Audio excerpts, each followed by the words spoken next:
Hi, my name is Reynold. In this video, share ko sa iyo paano mag-share or mag-send ng video file using Google Drive. So, i-upload natin siya sa Google Drive and then kukunin natin yung share link. Tapos yun naman ang pwede nating i-paste sa email natin or sa Messenger. So, ngayon, share ko sa iyo paano gawin to using a desktop computer in 3 simple steps lang. Stay tuned.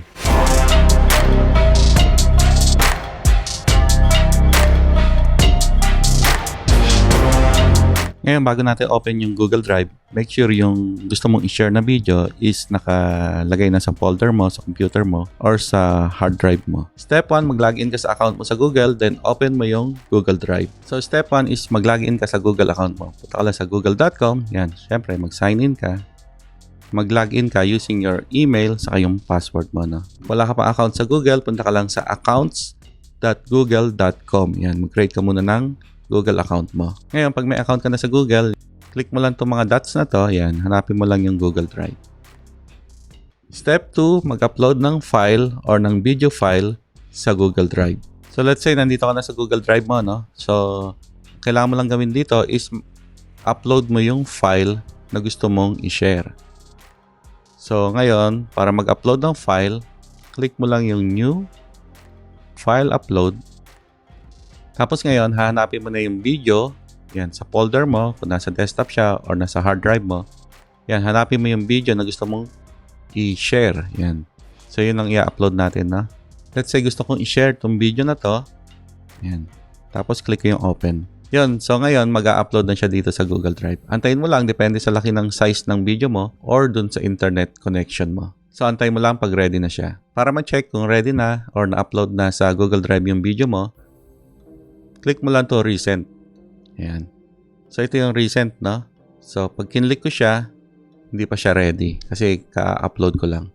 So, ngayon, post ko muna itong tutorial para mamaya, check natin mamaya kung na-upload na yung video dito sa Google Drive. Step 3, get the link and share the video. So, ngayon, na-upload na siya, no? So, ito yung video kanina. Double-click mo lang to. Ayan. Para mag-open siya. So, ito yung gusto kong i-share. Ngayon, para i-share to, click mo lang itong 3 dots na to. Tapos, click mo yung share. Ayan. So, dito sa get link, ayan, make sure itong get link, hindi siya nakalagay sa restricted, no?